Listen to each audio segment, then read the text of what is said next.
Hello everyone, I'm Reggie, the Public Services Librarian at Laney College. Today I would like to give you a tour of my workspace. 6 years ago, my partner and I were blessed to buy her grandmother's house in West Oakland when it was under foreclosure. As a steward of a house that has sheltered multiple generations of my partner's family, I was initially reluctant to make this space my own because it felt like an intrusion upon their history. Eventually, I understood my living here was just part of that history. When the campus closure was first announced, I was worried about finding a quiet space to work. Since moving here, every space in my house has been dedicated to storage, but there was no functional workspace. In designing this space, I thought about the things that I value the most and the conditions that would give me the most comfort and productivity. This room is a combination of man cave, fortress of solitude, and home office. Here's my shoe rack where I keep most of my comfortable shoes. My favorite pairs are these Sanuk moccasins, which are super comfortable, and these second-hand leather high-top Pumas, which are slightly uncomfortable. They're 1 inch smaller than the size I usually wear, but the pain is worth being trendy. These prints on this wall are by local graphic artist Tori Hunter, who combines popular and nerd culture with a black aesthetic. I see her work at Afro Comic Con. I like these prints with Popeye, Coretta, and Martin, and Dark Phoenix. Okay. Here is my beanbag and chair.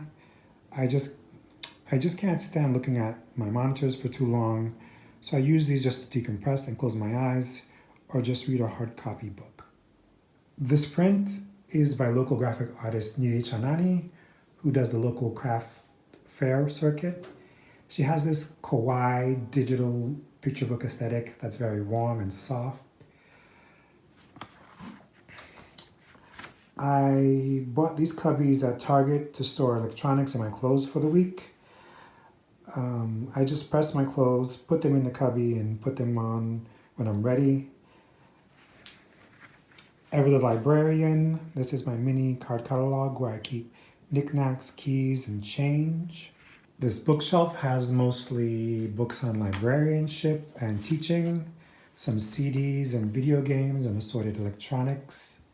At the top of the shelf, we have Doom Guy and Senior Lando Calrissian. This is my mom, Marie, who is no longer with us. This is her, I'd say, in the mid-1970s, just newly arrived from Haiti. My TV spent 2 years on a box before we moved here. When we moved here, I was like, oh, I can't wait to finally bust out my TV and play games. It's not the latest TV, it's still 1080p, but I'm practically blind, so I really can't tell the difference between 4K. I use it to play my Xbox and my PlayStation, which I bought a couple of years ago in my mid-30s. I spent my youth penny pinching and studying. When I felt comfortable with my income, I was like, the hell with that, I'm just gonna play video games. But I only play video games in the summer and winter intersessions when I'm not working or taking classes for my graduate program. Here's my workstation, which consists of my MacBook and 2 monitors that I borrowed from work. It's very hard for me to stare long at the MacBook screen. I was allowed to take 2 relatively old monitors from work. The reason why I took 2 instead of 1 is that I'm constantly multitasking. I have pop-ups in chat reference, or I have Zoom reference queries on another monitor, while I have the tasks that I'm actually doing on another monitor. This is basically my workstation for the next, semester or 2. This is my plaque, a certificate of recognition of tenure. I got this when I earned my tenure in the fall of 2019. I started as an adjunct in 2013 while I was working as a teacher librarian at SFUSD, and I also moonlighted part-time at LMC and at Laney. I applied for tenure track and I got the job, so the story goes. Let's see. Put this in focus. This is the flag of the original Black Lives Matters movement. This is the flag of Haiti. These are our revolutionary flag. It states, "In unity there is strength." The combination of the plaque and the flag remind me while I'm working that despite being frustrated or feeling incompetent or feeling nervous or anxious, that I belong here, that I put the work to be here, and that people have worked and struggled to put me where I am today. That it's my duty to pay it forward and to help people succeed. It's just a little inspiration. It's no hang in there, kitty, but it's relevant to me and who I am. Thank you again for participating in the virtual tour of my home office / man cave / fortress of solitude. This is going to be, as I've said, the space I'm going to work from for potentially 6, 7, 12 months, or until a treatment or vaccine can be made for the virus. I understand that not many of us have the luxury of technology, private space, or even quiet. Some of us are sharing one computer with a household.